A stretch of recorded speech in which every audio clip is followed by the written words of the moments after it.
Oh,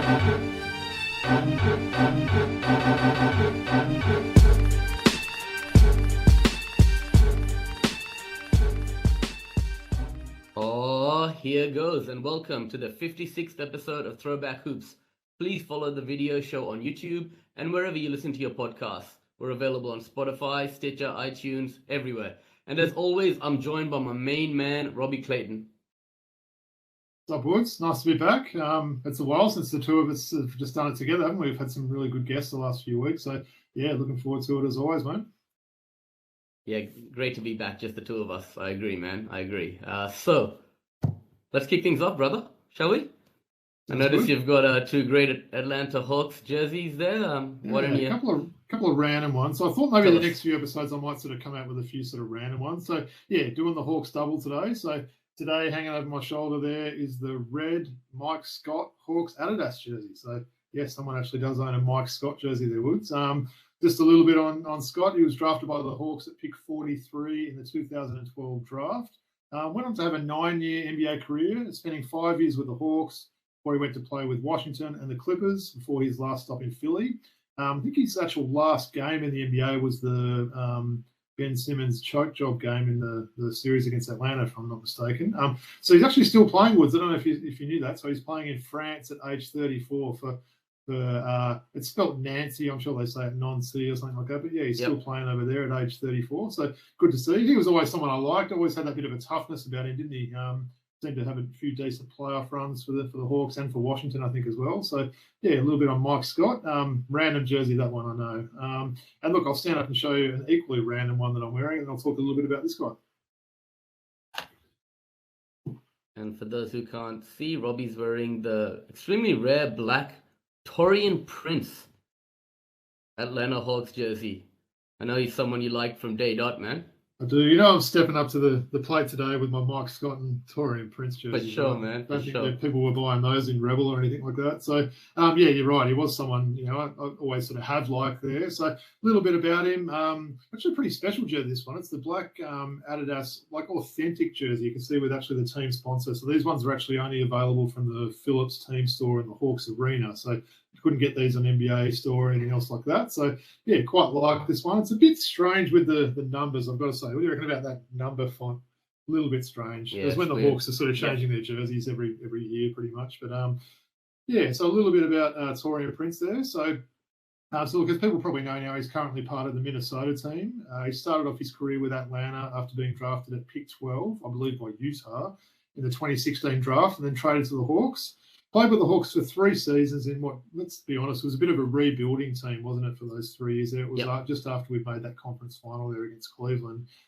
He's since played with Brooklyn, Cleveland, and Minnesota. So a bit of a journeyman career after, you know, those first few seasons of the Hawks. And I'm not going to lie to you, Woods, I really did have high hopes for this guy. I think I might have even said to you after his second season, I could see this guy being a future All-Star. So I'm obviously pretty wrong with that one, but I'm not afraid to sort of admit my errors there. He did show a lot in those first few years, but I don't know, he just doesn't seem to find the right situation and doesn't seem to have sort of improved or added stuff to his game as well since then. But look, still really a guy that I cheer for, and, you know, I'm always happy when he gets some success with the T-Wolves there as well. So, yeah, that's my 2 random jerseys. Now, I definitely don't have any bobbleheads for these guys, but I think as I said, stepping up, showing some real random Hawks on. So stay tuned. I've got another couple of ones in mind that I might rock over the next few weeks that, you know, people have probably forgotten about those guys and certainly never seen their jerseys. But yeah, Mike Scott and Taurean Prince. Taurean Prince, he's still part of the rotation there, I've noticed, right? He's got an injury at the moment. Yeah, but he is. He's I think, you know, he's only averaging like 7 points a game, but he's probably like their 8th guy or something else like that. But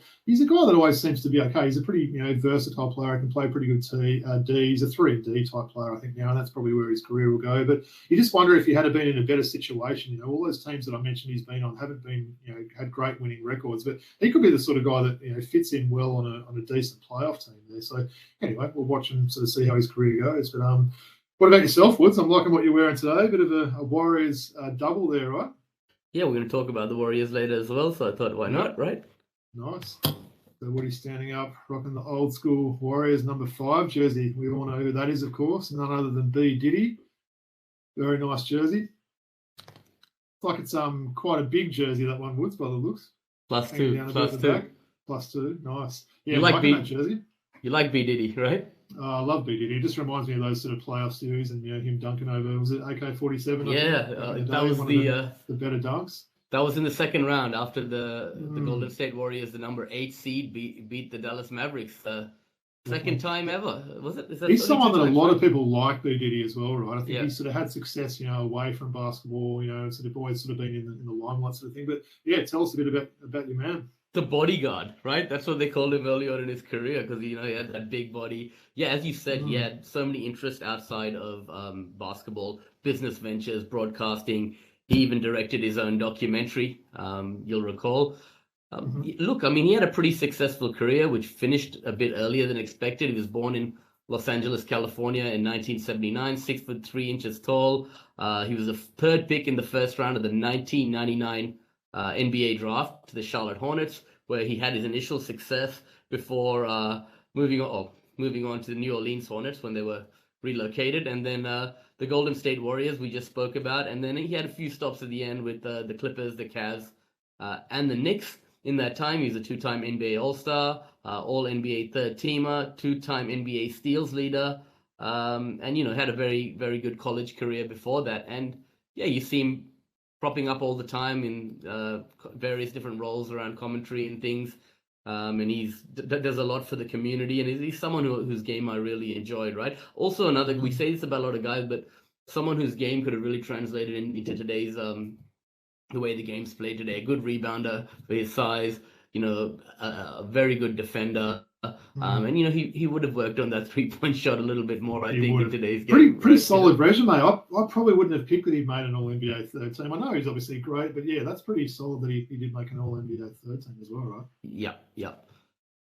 I've actually got his New Orleans jersey somewhere in the cupboard as well, a yellow one. And I've got a bobblehead of him, so I probably should have brought that out and at least brought a bobblehead to the show today. But anyway, all good. This is a pretty nice jersey, though, right? It is. Liking that one. Yeah, that's a Stitch one as well, right? Yeah, it is. It is. The Adidas one. Yeah, I think I got this in his first or second year. I mean, he was such a great influence on Monta Ellis early in his career. We forget about that on that team. And just confirming with you, that's the second 8th seed that's beaten the first seed after Denver. Yeah, Denver knocking off Seattle. Yeah, I believe you're right. I think it's only happened twice ever, right? Yeah. Good call. Anyway, thanks for that, Robbie. What a great show in store for everyone today. Enjoying just to chop it up with you, man. So let's get into it, shall we? Sounds good. Let's do it. All right. I thought let's kick things off with a little bit of NBA talk today, right? And I want to bring up, while we're on the Warriors team, Steph Curry's injury. He's going to be up to about a month, out for up to a month now. And the Warriors are struggling as it is. They're 11th in the West. I think last I checked, they were 14 and 16. And the next month is a tough schedule for the Warriors. All the analytics tell us that they're terrible without Steph on the floor. I mean, what does this mean for the Warriors? I mean, they're going to have to stay afloat for a while now. I know you got some stats and thoughts on Yeah, look, it's going to be really tough for him, isn't it? You're right. They certainly haven't been playing well even with him this year. Maybe a little bit of a hangover from last season. I'm not quite sure what it is. I think they're traditionally one of those teams that sort of tunes it up a bit later in the season, but they're going to struggle to even have a chance to do that now with Steph out for this sort of time. So, yeah, you're right without him. I think I read in the last 4 seasons when Curry doesn't play for Golden State, they're 25 and 69, so a 26% win record there. So just shows how important he is for the team there. Look, I guess we'll see. Jordan Poole definitely put up some numbers, as I think he did in that first game without Curry, but I think to me it looks like one of those rare years that a champ will end up missing the playoffs, which is something we don't say very often, right? Yeah, well, totally agree. And the Warriors, Jordan put up big numbers. So the Warriors actually won yesterday against, let's have a look here, the Raptors. So they're actually up to 15 and 16 now. But, a month is quite a lot to miss, and they're going to have a lot of work to make up, to get into one of those play-in positions or a low playoff seed, correct? Yeah. Absolutely. You can sort of see them maybe if their sort of record continues to tumble a little bit, they might sort of keep Curry a little bit further out. We've obviously seen them get some higher draft picks, in the past, in between that successful period they had there. So, yeah, it'll be interesting to see what happens. It's a shame, though, isn't it? I think just from a neutral fan, he's such a fun player to watch, isn't he, Steph, there? I was actually watching that game live, and you could tell he was in a lot of pain there. So, yeah, sad to see, really. Yeah, he's getting a bit older, right? And that body's, it's a very brittle body as well, right? So, you've seen him last year. He's still got a lot left in the tank. we want to see him come back as soon as possible, right? For sure. All right, let's stay on the West Coast then. Let's talk a little bit about the LA Clippers, right? A lot of members of the media have said, look, it's a science experiment of a team. Everyone's on load management. Some days they're sitting 5-6 guys out. I know they're trying to stay strong and healthy for the playoffs this year. We saw Kawhi Leonard have a pretty good game the other day. Tell me what you think a little bit about what the Clippers are doing to manage the load of their players. And Kawhi, are we seeing a resurgence from him? Are we going to see some of that form that he's shown before all these injuries again? I'm probably not as high on Kawhi as yourself there, Woods. Look, he did have a decent last game versus Washington, but, he missed the game before that. And I think the game before that he shot about 30%. So probably going to continue to reserve my judgment on him.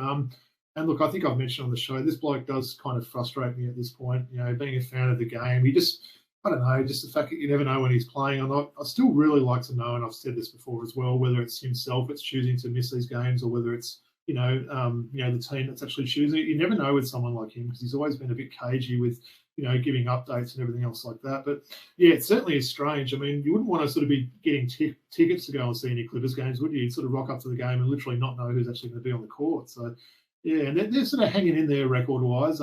Every time I see SGA, have a game winner or score 40 points for OKC, I just think, oh wow, like that was a guy that they drafted that could have still been on that team. I think he's only 24 SGA, but they sort of went for the home run, didn't they, and tried to get Paul George and Kawhi in that off-season there. And I guess you'd probably have to say it's been a failure at this stage, right? Because I think they brought in those guys to win championships and to go really deep, and the two of them sort of haven't managed to stay healthy. So, yeah, interesting. I know you've sort of got him on a couple of fantasy teams, so you're probably following him a bit more and hoping you get a bit more out of that investment there as well, right? Yeah, it's been brutal. I don't know why I drafted him so early. So if we look across, he's played 5 roles. So 1, 2, 3. Yeah, 4 of the last 5 games he's played. He's had 31-9, 19-8, 25-9, 13-8 points and rebounds. So, he's putting together a little bit of a decent run, better than he has all year. So hopefully we see more of that. I know the Clippers have got a deep roster. So they created this team, in order so they could go into the playoffs healthy with their best lineup. But still, people have said it, all these guys used to play 82 games back in the day, right? There was no idea of load management. People pay good money to come and watch some of these guys play. Absolutely. So, I was going to say, Wood, you said he's played 4 out of the last 5 games. He might have to take a month off or something. He must be exhausted after doing that. Yeah. But yeah, I think the minutes are really promising. 30, 29, 31, and 32, right? So yeah. Let's see where he goes. He's at 15.3 points per game. Shooting 44.4 from the field in the season. So they're underwhelming stats for a superstar, but obviously there's still 2/3 of the season to go. So let's see how it plays out, right? For sure, yeah.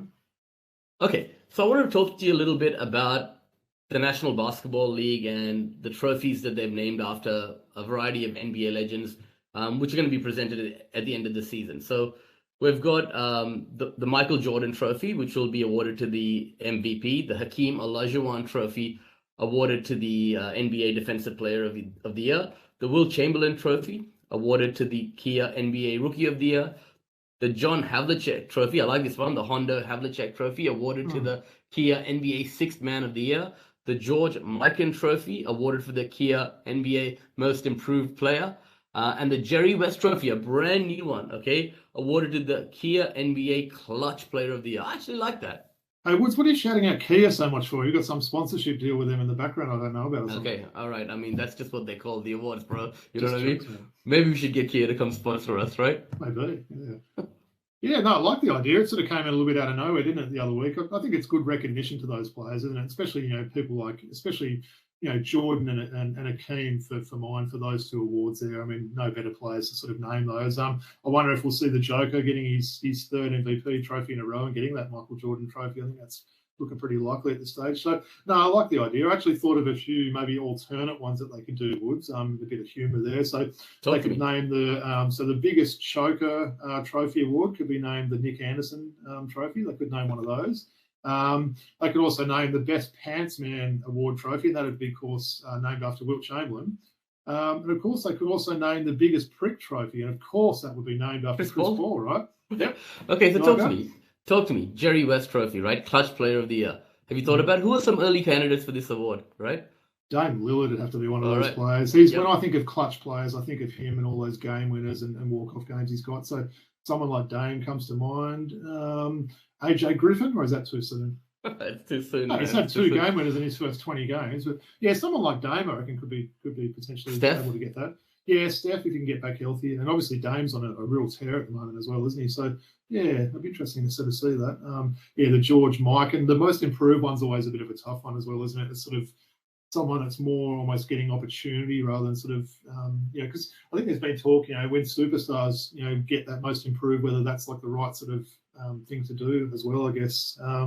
Looking forward to sort of see some of those awards, I'm sure. Maybe we did our predictions at the start of the year, didn't we? On all of these awards. We did, of course. Yep, we've got those. We'll definitely, we'll stay. We'll let everyone know how we went with those later in the year and see if we got any right or really wrong. We're gonna have to add one more prediction to the list, though, right? What, the biggest prick of the year award? No, the Jerry West one, man. Of course. Yeah, definitely. Yeah. All right, let's move on. Let's talk about our Atlanta Hawks. We're 16-15 at the time of recording, which is Tuesday, the 20th of December. We had bad losses to Orlando and Charlotte in the last week, and we nearly had another one today, didn't we? Nearly had another one today. A lot of controversies going on within the organization. One of the positive signs to come out of late is Bogdanovic averaging 19.3 points and 4.3 boards since he returned from injury, not including today's game. So he had a good game today as well, right? So talk to me a little bit about what you're seeing, right? I mean, we're above 500. We could have easily fallen below 500 today. Nearly blew that game in the fourth quarter today, right? It's a real roller coaster at the moment, isn't it? I don't know. I just seem a lot of games we seem to be in control and then really seem to, slow down. And I think the defense is the real concerning thing. Giving up 60 in that quarter. We mentioned obviously over the last few weeks how bad our defense has been. So that's something again. We got the win today, but we still gave up 120 plus points. Still haven't been totally healthy. I know we got DeJounte and John Collins back today, but also we've got Clint Capella out. So we haven't had that core sort of starting five for a while, obviously with Bogey. So I guess, we'll sort of reserve judgment about that. Maybe a little bit of that needs to come on to Nate McMillan. Maybe he needs to sort of get a better game plan in these games where we are holding leads. Because, I had that game in the background at work today, and they looked absolutely in control. And then just, Orlando kept edging forward. I thought he maybe could have called a few earlier timeouts than what he did there. But look, in terms of Bogey, really pleased to have him coming back. It's been a little bit up and down. His stats are good. He's had a couple of really big games and he's had a couple of stinkers as well. But yeah, great to see him back and, someone that can also handle the ball and distribute pretty well as well. So yeah, it's interesting, isn't it? I sort of never know what to expect from the Hawks now, to be honest, with the way they're playing. Feels like they've beaten some teams on streaks, I think, this year. I think they said in the broadcast today, but then they could also just come out the next game and lose to a team that's way below them on the standings. So, yeah. Well, Trey hit that deep three today with about 3.5 minutes to go to put us up by about 11. I think it was about 3 minets left. I'm like, should I turn it off? I'm like, you know what? I can't turn it off. These guys could actually lose from here. And Markelle Fultz had himself a game, right? I'll let you know a secret. Was actually had our run sheet open just to Savo while that game was on, just working on that. So literally when he hit three, I went in and changed a couple of notes to say, the Hawks won. They looked okay today. And then, man, I think I did that too soon there. So, yeah, interesting. I mean, Trey was big today. 37 points, 13 assists, shooting 50 from the field. So they're the sort of numbers we want to see, especially with these percentages there, just to continue to get those percentages up there and get all those haters that are everywhere off his back at the moment. Yeah, awesome. Hopefully we can take this win and use some momentum, having some of our guys back, right? Capella's, a few weeks away, right? I think he's a couple of weeks, and then hopefully we'll get everyone healthy. But I wanted to ask you as well, Woods, another team in the East at the moment that I really think's been flying under the radar almost in a negative way there. So it's the Toronto Raptors. Look, they're currently 13-18. They've lost 6 in a row after losing to Philly today in overtime.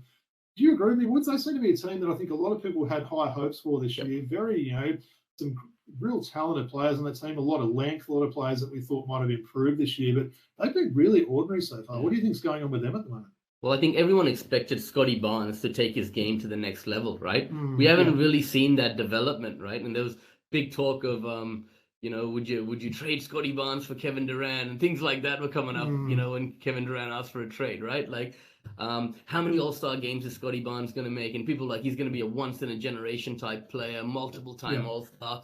future Hall of Famer. I didn't quite see that, and it remains to be seen whether he's going to take his game to the next level. They've had some injury issues. OG's been out for a while, who's critical to their success. But the one thing that's really OG's always missing games there, right? Like, he is, but when they've got him in that team, he's that glue guy, right? Who can just do a little bit of everything. His offensive game has improved quite a lot. But yeah, Freddie Van Vliet, right? Freddie V. His game has been a real concern, right? I mean, it has been. He had that one really big game. I think maybe like last week he might have gone for close to 40 or something like that. But he's been really up and down. His shooting percentages are brutal this year as well. So you wonder, obviously, teams are focusing a little bit more on him. Look, I think their shining light's been Pascal Siakam. He's been really good and certainly their most consistent player. But yeah, they just have surprised me. Obviously Chicago's probably another one as well that I think is still below Toronto on the standings there. But if someone would have said, what are we, 30 games into the season or something like that, if Toronto and Chicago would both be like 6 games under 500, I wouldn't have believed it, to be honest. Give me some Raptor news. I'm surprised you didn't say that. No, they get that old dropout from the starters / no dunks days, right? Kenny Smith. Yeah, man. Going back to the Basketball Jones days, right? That's right, it was. Yep. All right, man. We'll see how it plays out. I mean, obviously, a lot of time left in the season. I couldn't agree with me more with Toronto being a disappointment. All right, let's talk about the NBL. Brother, I mean, how good has this been? A game every single day for 14 days. Every day after work, we know there's something to look forward to. I mean, the only one game which was cancelled was that New Zealand Perth game because of the COVID issues. And we still had a game that night anyway. We still had a game earlier that day. That was the Illawarra versus Sydney game that day, right?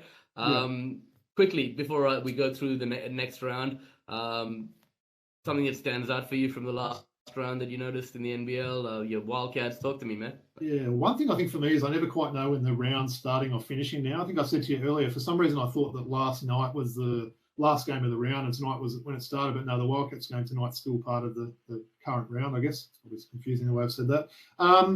Look, I was very impressed with Antonius Cleveland last night in that second half, especially the fourth quarter against Tasmania there. I thought Tassie were in control in that game, and he just took over there. He hit a couple of threes, a couple of big defensive plays, finished off with a couple of dunks that got the crowd going. So that sort of showed me how important he is to that team there. And I thought that was a huge win for Adelaide last night. As I said, they looked like they were in trouble there.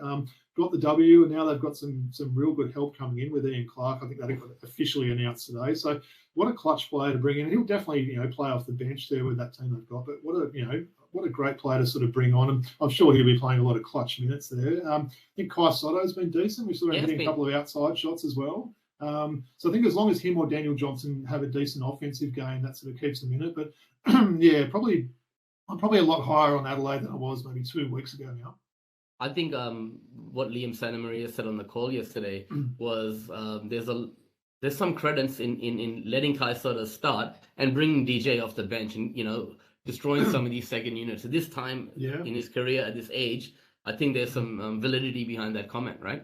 Yeah, no, good call. I guess probably the other one, you asked for a couple of comments. So it was a shame to see my Wildcats miss that game against New Zealand last Friday, because I thought both teams are sort of trending in different directions. The Wildcats were on a bit of a run. New Zealand have been a little bit more shaky and had a couple of injury concerns. So that was a bit of a shame. I think it got rescheduled today, didn't it, for maybe the second week in January or something like that. So hard to know what both teams will be looking like then. But why don't you tell us a little bit about your Kings game? I know you were sort of enthralled with that game on Sunday there against Southeast. Still upset. I mean, double overtime. When are you going to see two in the 40-minute era? Have we ever seen two guys have a 40-piece each? I doubt it, right? 46 from Creek, 45 from Derek Walton. They both had 40-point doubles, right? Creek with rebounds and Walton with assists. They were just going blow for blow. Two guys putting their team on their backs. A lot of injuries in this game. Ryan Brokov injured, Gary Brown injured, Xavier Cook's injured. So many guys were fouling out. By the end of the game, they had no one to bring on the court. Double overtime, right?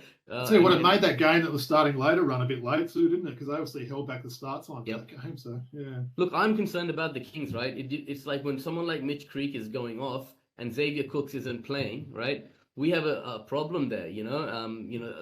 Suarez fouled out, but when you're talking about the Pinders, the Creeks, certain guys, I mean, that could potentially slow, these guys down.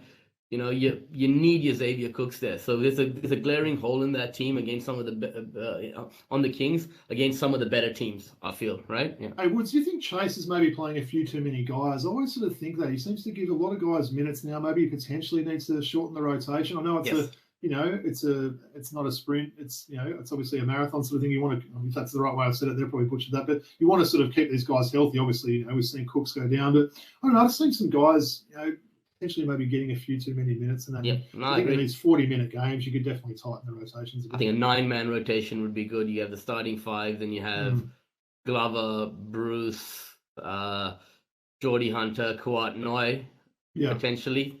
Those 4, and if you want to play a few more occasionally, if people are in foul trouble, so be it, right? But yeah.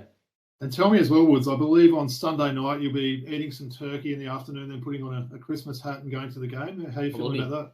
I will be. I don't think there's going to be a huge crowd coming to the game. I think it's going to be more of a TV event. But, it's nice because I'll still get to go to the in-laws and have lunch there, come home, and I might have a pretty full stomach while I'm on my way there, right? So, yeah. I'd normally be watching the old National Lampoon's Christmas Vacation on Christmas night, so I might have to start that a bit earlier and then watch the NBL when that's on. Well, it's a test, and kudos to the referees and the players for actually willing to give up their Christmas days to do this, right?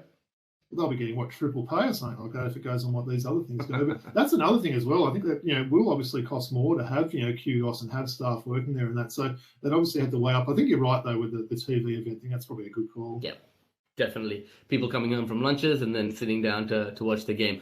So look, I brought up round 12 starts tomorrow. Is it round 12 we're in at the moment? Is that right? Yeah, we'll run with that. Yeah. It starts tomorrow. So today is Cairns versus your Wildcats. Am I right in saying that?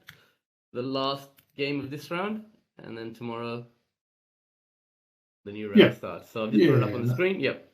Yeah, so I'll go through these. Obviously, as you said, so the first game's between Brisbane and New Zealand there. So I don't know, have you heard any updates on how New Zealand are looking? Because it wasn't just COVID, I believe they had a few guys injured as well, but the game's still scheduled. I think that's actually going to be changed to be Southeast Melbourne versus you're right, Brisbane. Actually. Yeah, this is an old list. Yeah, okay, no, sure. So obviously New Zealand will be off a little bit longer now. So yeah, you're right, Brisbane and Southeast. Look, I think Southeast will be coming off a high, weren't they, with that big win. I think we've heard as well, both of the Melbourne teams aren't going to have a lot of home games, are they, over this next month with the tennis on and stuff like that. So they're going to need to sort of take care of business in these road games like that. So, I'll say Southeast in that game. What are your thoughts on the next one with Tassie and Illawarra? I think Tassie need that win.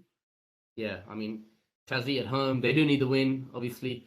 Tough loss yesterday. They're 8-8. I mean, I think if Cairns win today against your guys, you can have 3 teams all 8-8, right? So it's hustling for positions, right? So I think Tasmania have got to take Illawarra. Played with a bit of heart lately, but Tasmania at home, you got to think they're going to take care of business there. So you're saying even more reason for teams to be taking shots at the end of the games, right? To try and work on percentages and stuff like that, like they should be. Nah. Come on. Yeah. All right. The next one after that, this will be a decent one. We've got Melbourne and Cairns. Melbourne are a funny team at the moment, aren't they? It feels like they can beat anyone and they can lose to anyone. I'd say Melbourne might get that one. I think that might be one of their last home games for a while there. So, look, I'll say Melbourne in that one. What do you think about the next game? That looks a good game on paper, doesn't it? Adelaide against Southeast. What are your thoughts on that one? Yeah, look, Southeast Melbourne have got Brokoff injured. We don't know about Gary Brown's status. Adelaide are Boyd. Ian Clark will be back for that game. That's the Christmas Eve game. Ian Clark will be playing his first game. So I really like Adelaide there. They're, as you said, they're looking strong at the moment. A new import coming in. Southeast Melbourne hit with the injury bug a little bit. Adelaide to take care of business at home. Good timing. Well, I might go through that Christmas Day cracker game that you're going to be going to see. So, yeah, looking forward to that as well. Sydney and Melbourne sort of traditionally have a decent rivalry going on, don't they, with those two teams? So, yeah, I think Sydney need this one too, don't they? I think their home record has been a little bit shaky. I think they've had a couple of close wins, which has probably made it look a little bit better than what it was. But they certainly haven't been dominant at home this year, have they? They've sort of been a lot of the games have gone down to the wire. Obviously, they lost that last home game against Tassie, I believe, there as well. So, yeah, I'd say Sydney might win that first Christmas Day game. But, yeah, hopefully it's a decent game anyway. I'm not confident. Xavier Cooks might be out, and Melbourne United are buoyed by some really good play lately. So they're a big team too, Melbourne, aren't they? If Cooks is out, that could be not convinced. Not convinced. Hopefully Sydney get it done, but we'll wait and see. Yeah. So Tassie and New Zealand. So at this stage, the Boxing Day game is scheduled to still be on. So sort of almost what I said before about New Zealand. We'll be interested to see what they're looking like by Boxing Day there. Have the guys got over COVID? How some of the injured guys are looking? But yeah, you probably have to say Tasmania will certainly be in the box seat for that, because New Zealand wouldn't have played for a good maybe 10 days there as well. So could have a little bit of rust. Then, maybe throw to the last game for yourself there, Wood. So we've got Brisbane and Perth, a rematch of those, the game we saw go to overtime in Brisbane a couple of weeks ago with Brisbane winning there. So what are your thoughts on that last one there? Yeah, Perth to get it done. Brisbane's a bit of a basket case at the moment. They're arguing internally. You saw Baines and Sobey really getting into it the other day. I just don't think that all is well in Brisbane. So I think it feels like there's a few more things that'll come out as well with that team, right? Stuff that's happened with Sam McKinnon and obviously these coaching changes. I don't know why they didn't try and stick with Vanderjagt, to be honest. Not just because he's the tallest coach I've ever seen in the world, but I don't know. He seems like he's that player, that coach that's got a pretty good rapport with the players there. So I'm surprised they're making a change on him. But anyway, we'll see what happens with Brisbane. Yep, awesome. Looking forward to the slow games coming day by day, right? Definitely. All right, let's talk a little bit about the WNBL, Robbie. And I just wanted to touch base on one thing, right? Women's basketball was on the back page of papers and social media. There was a fairy tale finish to the Women's World Cup. We were there. We saw it, Robbie. I attended most games, and just to see the fans flock through was amazing. There was a total of 145,519 fans that came to Sydney Olympic Park throughout the 9 days of play. That's the most attended Women's World Cup in history. If we fast forward 2 months and the WNBL is now in full swing, you can see a massive uptick in crowd numbers compared to last season. But the question remains, will the league be able to capitalize on this momentum from the World Cup in the long term, or is it just a short-term thing? It's recency bias. It's in people's mind, and that's why they're coming out in droves. Yeah, it feels like they need to sort of strike while it's hot, don't they? Obviously, with that success from the World Cup there. For me, I think the standard's been really high this year, and I've enjoyed that. Every game, there's a lot of quality sort of players playing there. I do think a little bit needs to change, maybe internally with the WNBL. Just a few little things that I think might help it boost it, Would. So something as simple as an app, right? I think the NBL app's really good and the website's really good. The WNBL, they don't have the app. The website seems a bit old school there. Even some little things like WNBL fantasy. Like, surely that wouldn't be a hard thing to set up. I mean, I've played, I play fantasy in sports that I'm not that interested in. And once I sort of get involved with it, it gives me a lot more interest, and I sort of start to like to watch the games and follow it more. So that could just be something that's easy to set up. Right? You could just use the same platform that they use for the NBL fantasy, and maybe you get a better scoring system they've got in the NBL fantasy, but that's a story for another day. But yeah, that's something I think they could do, and maybe just some tweaks to the general marketing would be nice to see. But yeah, I think you're right. They've got to sort of capitalise why this momentum is still there, and hopefully they can do that. Yeah, you look at the WBBL, like the Women's Big Bash League. They've got their own fantasy super coach. They've got their own app. Not that hard, right? And just get it, out there in the public view and spark interest, Definitely. And it's a very good question you raise about that, about getting it out there, right? And the way the game's covered, marketing, etc. What happened recently was Clutch Radio was let go of being that third party that broadcasts the games on 9 Now, and it's all moved to Melbourne now.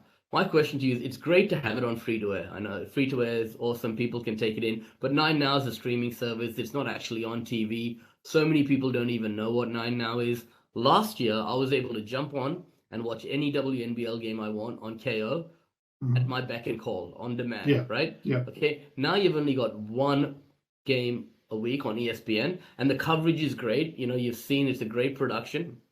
It comes on Wednesday night, usually just before, or sometimes in Perth after the jump, which is great, and people watch it, right?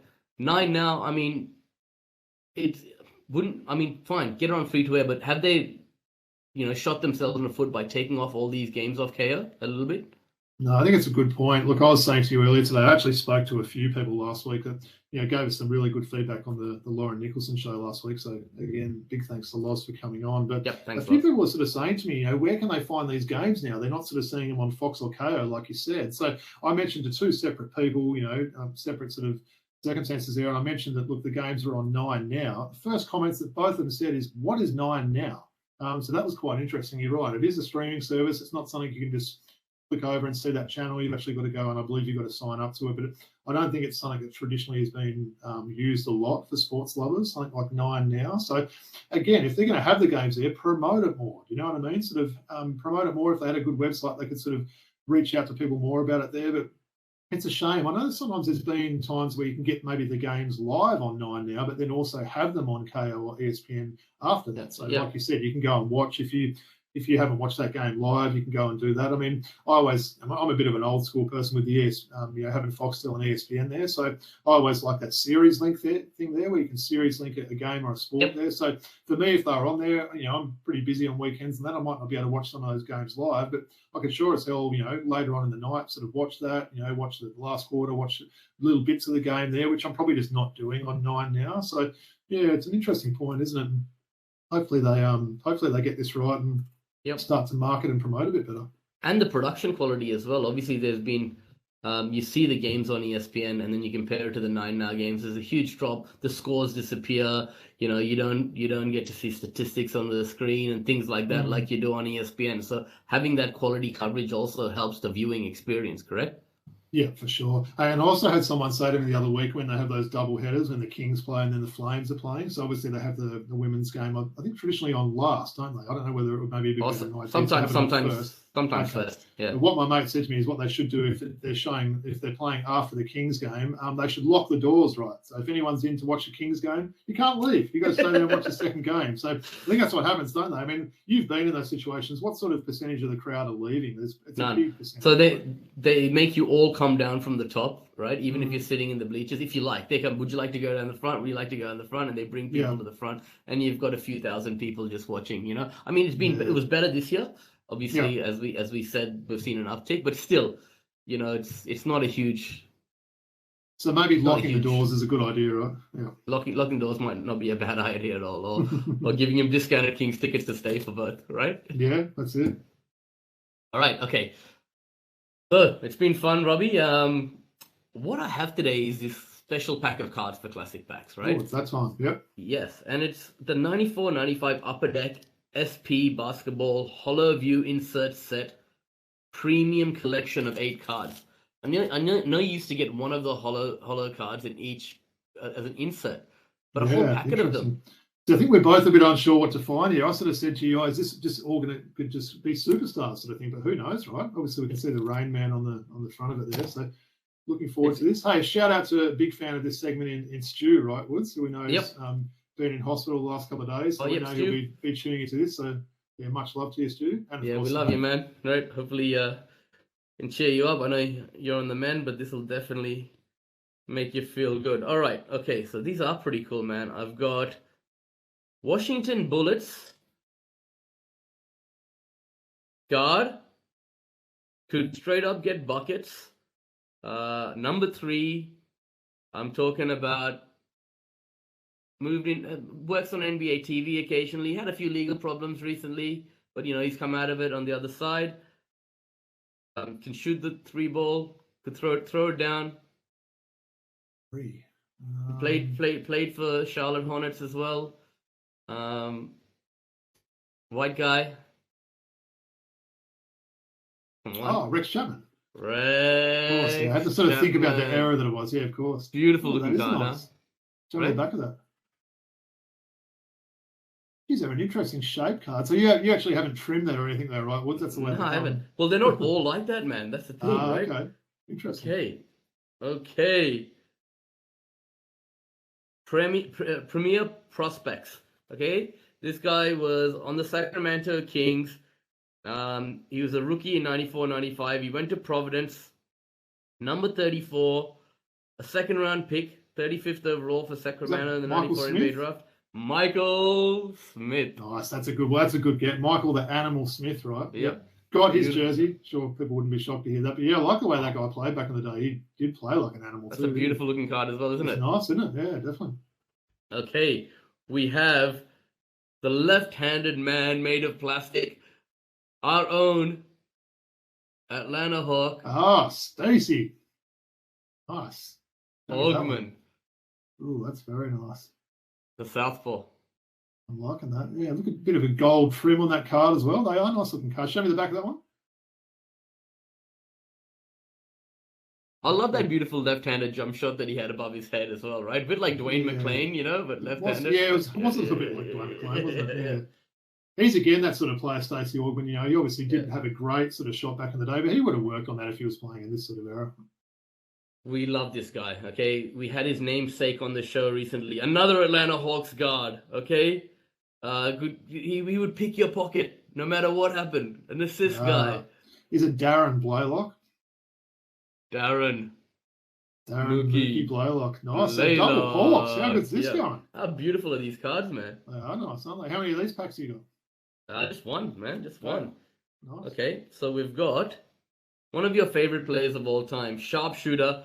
His son was okay. Nice.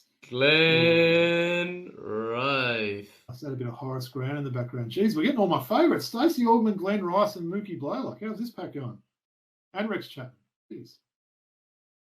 This guy was crazy. He played on those Houston Rockets teams. Vernon Maxwell. Mad Max Vernon Maxwell. Hey, humble brag, Woods. I actually think I may have a jersey of every player you've pulled in this pack so far. Okay, we'll have to have a look. Yeah. Okay. You definitely don't have this guy's jersey, okay? Orlando Magic guard, okay? After stints at Minnesota and San Antonio, Spurs early in his career, he seems to have found a home in Orlando. In his 2 seasons in the Magic, he's displayed a scoring touch to earn a spot amongst the starting 5. So he would have played in 93-94 alongside... Not Jacques Vaughn. No, he would have played alongside Shaq, Penny, what number? And number 5. It's not jumping out that one. Donald Royal. Oh, right. Yep. No, I remember him well. Yeah, no, I don't have a Royal jersey, unfortunately. Oh, I love this guy, all right? Okay, he was at the Utah Jazz in 93-94. He averaged 6.5 points a game. When the Jazz lost Felton Spencer midway through the 94-95 season, it meant this guy had to step up, okay? And there's another guy with the French name like his, whose surname was Benjamin. All right. David Benoit. David Benoit. Well, we could call him David Benoit, but yeah, they used to know David Benoit. Me and my brother used to be like number 21 as well. Yeah. Me and my brother used to be like Benoit Benjamin. Yeah. I think definitely his name got pronounced differently. Same with Benoit, depending on what part of the world you're in. All right. Nice. Awesome. So you got. Out of 8, you've got 7 of those jerseys, right? I think Chapman. So. No, 6. I don't know Donald Royal or Benoit, but yeah, I've got Chapman, Michael Smith, Stacey, Mookie, Glenn Rice, and Mad Max. Yeah. Yep. Nice. That reminds me, I might have to pull out my Mad Max jersey one time. It's an old school red. Sick, man. Love it. That was a good pack, wasn't it? I like that. Champion jersey and beautiful cards, right? Yeah. I don't really remember those back in the day, do you? No, I don't. What year was it again? 94, 95. So they obviously made them the same year as making the normal Upper Deck ones, and they were obviously a special sort of one there. And what was the go with the Rex Chapman? Why was that different than the other ones? I have no idea. Is that like an insert type one, or is that more special than the others? What's the go with that? I don't know, man. It's weird. It doesn't say anything. Has it got a weird number on the back or anything? Or? It's not like an SP type? No, it's... Oh, it's D162, and all the others have got normal numbers. I don't know what D... So it must be an insert, yeah. Oh, one precision die cut insert card in every pack. Ooh, here we go. All right, I'll get out the Beckett tonight and have a look at that. Die cut. Okay. Yeah. Die cut. All right, very good. All right, man. So let's finish up. Great show. We've obviously got the viewers mailbag show coming up next week. Why don't you tell the audience a little bit about all the usual stuff, where we can be found, etc. Yeah, of course. So look, obviously check us out on Twitter there. We're at Throwback Hoops. I think I've been a little bit lazy sending you through my jersey photos the last couple of weeks, Wood, so I'll make sure I send you these two and get these up, because I don't think there's going to be a lot of people that have got these jerseys in Prince and Mike Scott.